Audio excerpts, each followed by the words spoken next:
specific, it may be a question to an answer that they already know. Do you understand what I mean by that? In other words, they're testing you to see if you're honest with them.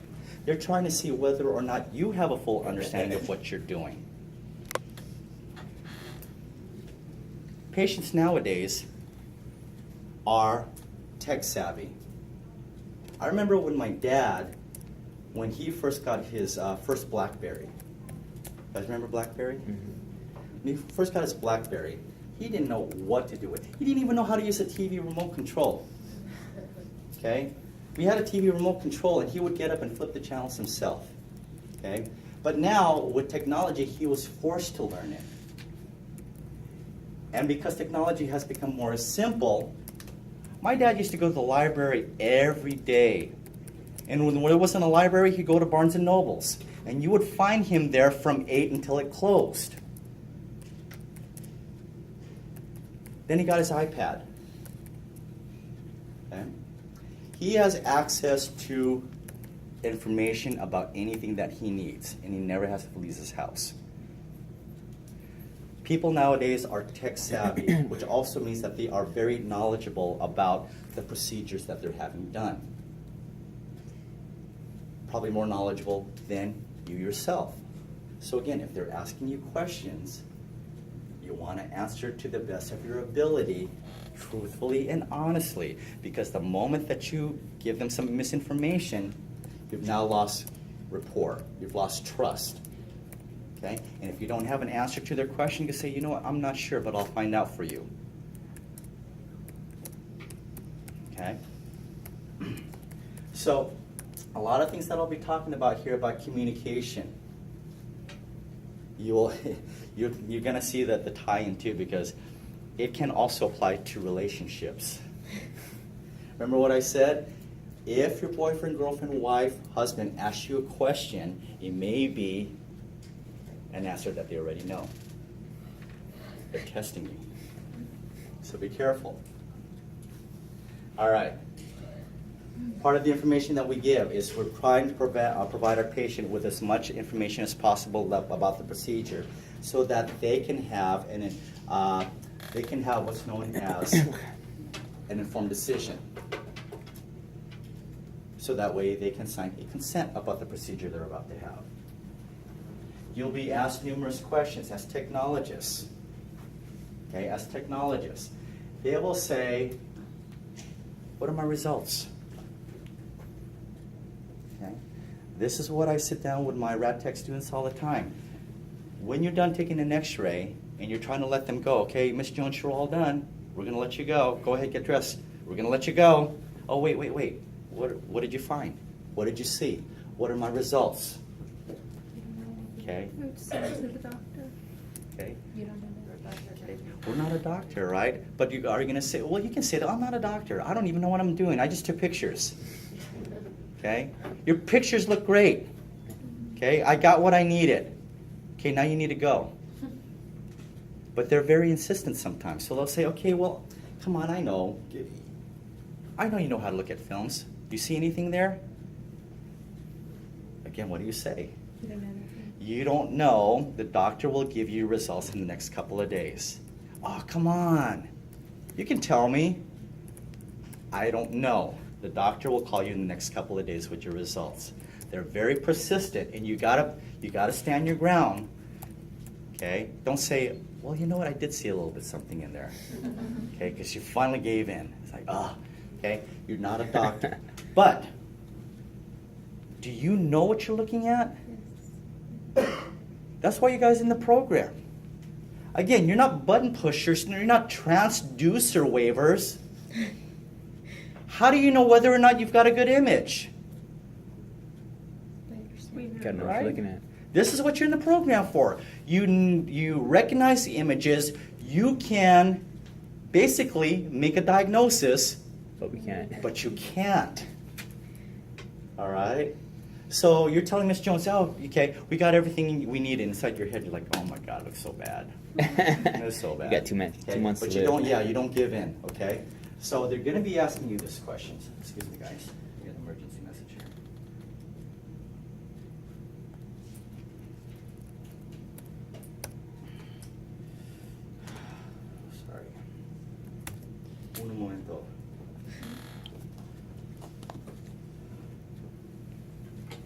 It's getting warm in here, isn't it?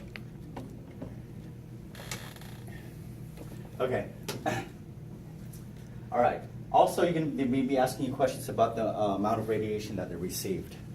Do we know how much radiation they received? Yep. Oh God, Miss Jones is going to kill you. Okay. You will know a lot about radiation doses by the time you guys finish the program. We spend an entire semester in radiobiology and radiophysics, and you also get it throughout the program. So you have an understanding what radiation is and what it does to the body. Now, for just a broad understanding of radiation doses, do you know that you get more radiation flying from here to New York in an airplane than you would a chest x-ray? Okay? You are closer to the sun. You got all these electronic devices in the entire cabin of the airplane to keep it afloat. You're getting also radiation from the instruments and the electrical wiring in an airplane. Okay? You're probably also getting more x-rays than you are in the security check. You guys ever walk through the security check? Okay? You know the baggage area where they're putting your luggage through and you have to walk next to it? Don't you think that thing is oozing with the radiation? Yeah. That's why it always surprises me that you have the TSA agents sitting right next to the fluoroscopic machine that checks out your luggage, and they're not protected. Does that make you wonder, Manny? That makes you wonder, right? That makes me wonder. I said, how come these guys are sitting there unprotected? You know that if that thing is shooting through a luggage and you can see the insides of whatever is in there, I'm talking about like your phones or whatever you have in there, inside your purse, looks right through your lipstick, your whatever, through the toothbrush. It's looking right through all that material. That is a lot of x-rays, guys. We're not talking about little x-rays. It's looking right through all those different objects, right through them. That is a lot of x-rays compared to what we do in our profession. Okay. Sorry about getting excited. Okay. All right. So research, number 9, acquire and maintain current knowledge in clinical practice, participate in CEs and professional activities, share knowledge with colleagues. All this is saying here is that when you guys become technologists, you are required to earn 24 continuing education units to maintain your licensure. It is required. Okay? Because our technology is constantly changing, and you need to be on top of these technologies and information to keep current with your profession. And then what you learn, what you acquire, it is also your responsibility to share that information with your colleagues and your peers. Manny, that's why I always say in class, what do I say? Share your what? What do I say in class? Share your what? Share your knowledge. Yeah, I always say share your knowledge because that is, see, he pays attention. That's why it's important. This is part of our profession. You're gaining the knowledge, you're sharing the knowledge. This is what keeps us on top of things. This is what puts us under the category of us being professionals. You're not just getting certificated once and then we forget about you. You get certificated or licensed, and you have to earn a certain amount of CEUs to maintain that. It's continued education. Okay? This is what keeps us as professionals. Okay. So let's talk about allied health practitioners, or AHPs. These are members of the healthcare team who provide both direct and indirect patient care, direct and indirect patient care. To differentiate between the two, AHPs who provide direct patient contact must be licensed by the state in which they are working or practicing. Are we in direct patient contact? Yep. Mm-hmm. Yes, we are. We have to touch our patients to acquire the images that we need. And it's not just simple touching. Sometimes the touching itself can be in areas that are very, very sensitive to the human body. Okay? So we are touching our patients. We get into that, what we call the intimate distance, and we'll talk about that later on. Okay, but you got your social distance. This is my social distance between Nick and I. But when I'm doing a procedure, I'm all up on him. Okay? And sometimes I have to be in him. Sorry about that. Literally. Okay? Yeah, literally. So this is where direct patient comes in. Okay? Same thing with ultrasound. You may be probing the outside, but there will be times where you're going to be in the inside. Indirect patient care providers do not have to be licensed. Okay? Because we are constantly keeping that social distance. There is no contact. Okay? There might be contact if I hand you a pen, if I hand you a chart to fill out, okay? But it's not direct contact, so you don't need to be licensed to do that. So that's the difference between the two. And as licensed allied health practitioners, we are under the direction of a physician. We don't do anything without an order from a physician. Can a nurse give us an order to perform a procedure? Yes or no? No. Okay. Can another technologist give you an order to do a procedure? No. No, it has to come from a physician. What about a nurse practitioner? Nurse practitioner? Yes. Oh, you're getting very, very technical. Yes, you can. Nurse practitioner, again, they're up there at that level, but yes, you can take orders. If that individual can write under the guidance of the law to write a prescription, you have to honor that. So a PA as well too? A PA as well. If they order an X-ray, you have to do an X-ray. They fall under that guidance. Okay. Anyone who has the authority to write a prescription, okay, you have to follow and abide by that. Okay. All right. So then, a physician then are those who order treatments, medications, and consult care as necessary.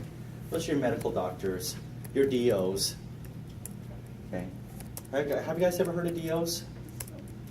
They're not just MDs. We also have doctors out there that have the title of DO. Have you guys ever heard of DO?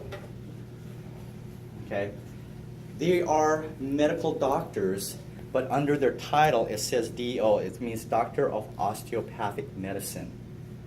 They're medical doctors, but their approach in medical care is slightly different in that their belief is that their intervention is not as aggressive, in that they believe in the body healing itself first before you do intervention, but they're medical doctors. There's a lot of them in the Midwest and back east. So when you see that DO after their name, they're doctors. And they do the exact same thing as MDs do. But again, their thought and theory is slightly different.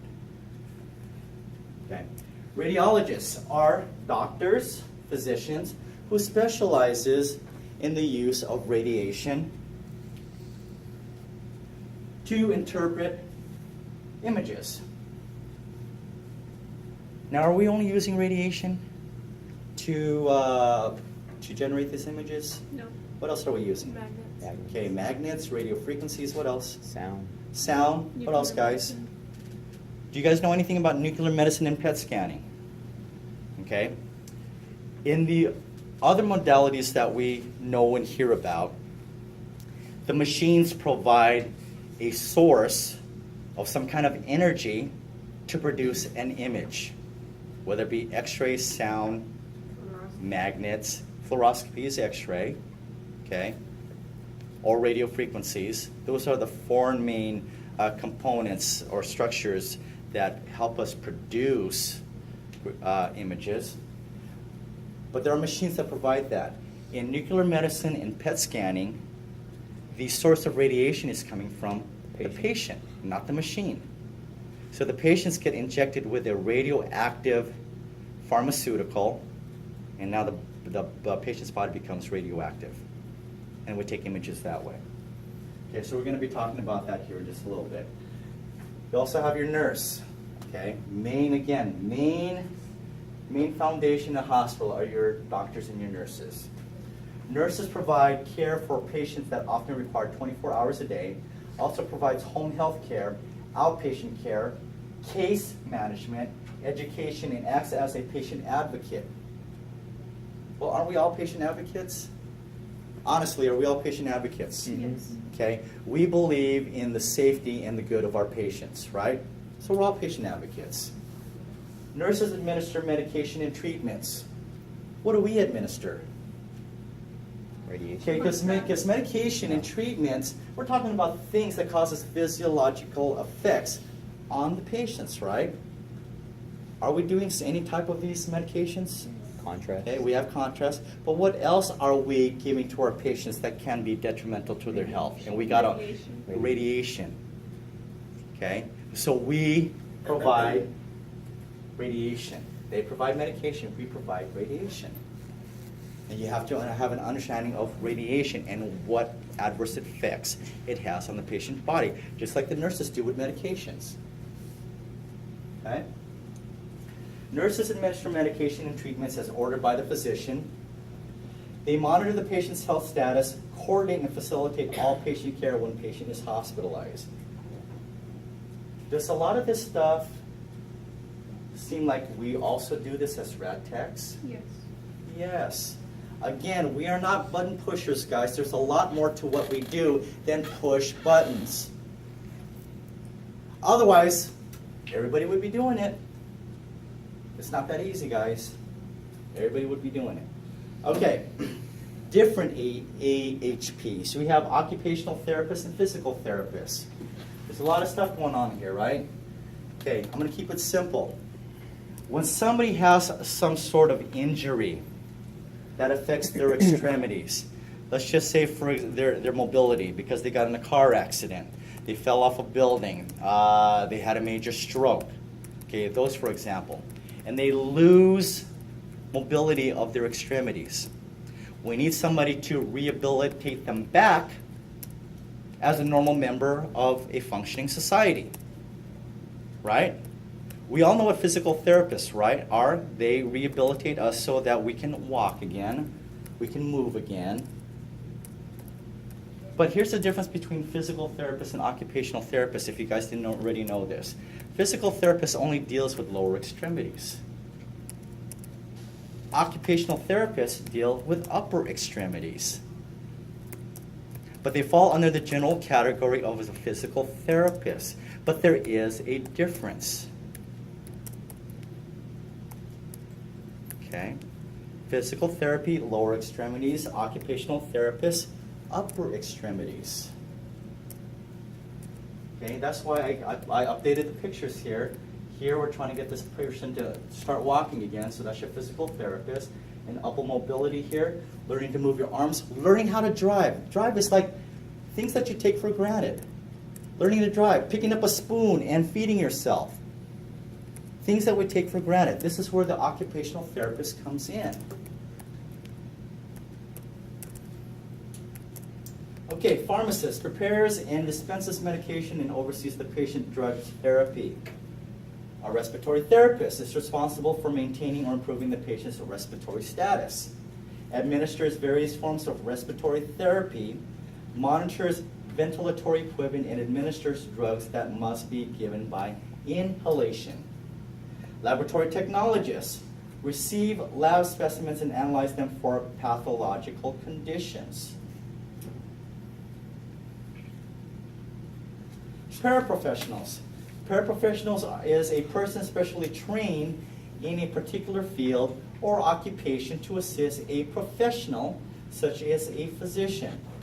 Phlebotomists draw for laboratory technologists or a pathologist. And you have EKG technicians who takes heart readings for cardiologists. Then you have your nursing and medical assistants, pharmacy technicians to assist with a pharmacist or pharmacologist. So this is the difference between someone who goes to trade school and, like you and I, formal education plus clinical practice. It's the difference between getting a certificate and a license. Okay? Formal education versus a trade or a vocational school. Those are the differences. As technologists, you are considered professionals because you will also have somebody assisting you. You'll have assistants as well when you get into the field. Okay, other paraprofessionals include your medical technologists, a med tech which performs a wide range of complex and specialized procedures in all general areas of a clinical lab. Okay. They work in conjunction with pathologists, physicians, and other qualified scientists. Speech pathologists, they evaluate, habilitate, and perform research related to speech and language problems. Plans, directs, and conducts remedial programs designed to restore or improve communication efficiency of individuals with language and speech impairments, whether arising from physiological, neurological disturbances, defective articulation, and foreign dialect in children of adults. This is only one part of what speech pathologists do. Here's the other part, because as radiologic technologists, we work very closely with speech pathologists. Okay, this is where they come in. So it's not just about speech. Let's say again someone received a traumatic injury or they had a stroke. Okay, now they're unable to eat or drink on their own. The speech pathologist will come in where they're going to try to rehabilitate the patient so they can chew their food properly and swallow their food or drink properly without aspirating, choking, vomiting. Okay? So they will schedule one of their patients who had a major stroke and we're trying to rehabilitate them back to eating and drinking on their own. Speech pathologist comes in with different types of foods. You've got tuna, you've got applesauce. What else do you have? You have crackers. Then you have a cookie. Okay, those are your different foods. Notice that they all have different textures and consistencies. Okay, then they will have water, orange juice, and apple juice. Again, different consistencies, but they're liquid, right? What they will do then is they will mix up all those different products with barium, and under fluoroscopy, they will watch them chew, okay, the products and watch them swallow each of the different foods, each of the different drinks, because they may be able to chew and swallow tuna properly, and you see it going down the windpipe, the food pipe, but then they do applesauce, and it gets stuck here, and it moves around, and you can see it heading towards the trachea. Comes back up, and it goes down the trachea. Same thing with the different fluids. Okay, so the speech pathologists with radiology using fluoroscopy are able to determine what they can eat and drink without them aspirating. Okay. Then you have your orthopedic techs, an expert in plaster and synthetic cast application and removal contraction techniques. We're talking about bones and joints, right? Operating room technical personnel assist surgeons and other medical professionals in hospital operating rooms and similar environments. Then we got the social workers. We keep talking about physical wellness. But we also need social workers to get the patients back into assimilating in society by providing them with assistance of how to get back into normal society with the different types of programs that they can provide. Okay, because we have patients who have different economic backgrounds. They may have lost a family or a loved one. So we need to try to get them back and operating in a normal society. So this is where social workers come in. Okay? Then you have clergy. I don't have a lot to say about clergy. Okay? There isn't a lot of definition here, but it is one of the key personnel that you need in a health institution. Remember, as a human being, you are three parts. You are mind, body, spirit. Okay? It is that third portion that's also important in getting the person back into normality. Spiritual healing. It doesn't matter what your religion is.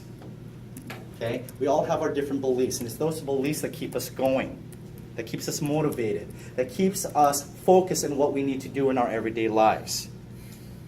Okay? We have clergy of all those different sects to get us back to where we need to be. Okay? Or maybe we're dying. They also need to be there. Okay? Because our body is failing, but we need somebody like a clergy individual to maintain our spirit, to help us in the transition into our spiritual life. Okay? And it doesn't matter if you're agnostic. Okay? Even if you're agnostic or an atheist, you still have some beliefs. Okay? And that's what they're here for. Okay? Remember that. Mind, body, spirit. That is what makes you whole. Okay. So, we all know what radiologic technologists are, right? We've talked about the different AHPs. Now it's radiologic technologists. We operate imaging equipment. We critique, we read our images. We make independent decisions. We are caregivers. We are patient advocates, and we're also educators. All right? We already talked about some of these things. Let's go to the next slide here. What makes up a radiology department? This is just a basic breakdown. Remember, we said you have your MRI. MRI stands for magnetic resonance imaging. You utilize magnets and radio frequencies to generate a radiographic image. Okay? The images, like CT uses X-rays, MRI uses magnets. But the images are very similar in that what they're doing is they are X-raying a body part. It goes to a computer, and you tell the computer how you want your images to be displayed. Generally, these images are displayed in what's known as slices, tomograms. Okay? It's like taking an orange, a whole orange, slicing it in half, and looking at the inside. Or taking a loaf of bread, taking a slice out, and looking at the inside. That's what we're doing with CT and MRI. One uses magnets, the other one uses CT. Mammography, using X-rays to create breast images. What else are we using now to create breast images? Ultrasound. Ultrasound. Okay, we also use ultrasound now. CVIT stands for cardiovascular interventional technologists. This involves both diagnostic imaging and therapeutic intervention. So we're not only taking pictures, but we're also fixing things. Usually that deals with the vascular system. Then you got bone densitometry. It is also a specialization in radiology where the patient gets put in a special type of gantry and X-ray unit, and it measures the amount of calcium within that patient's bones.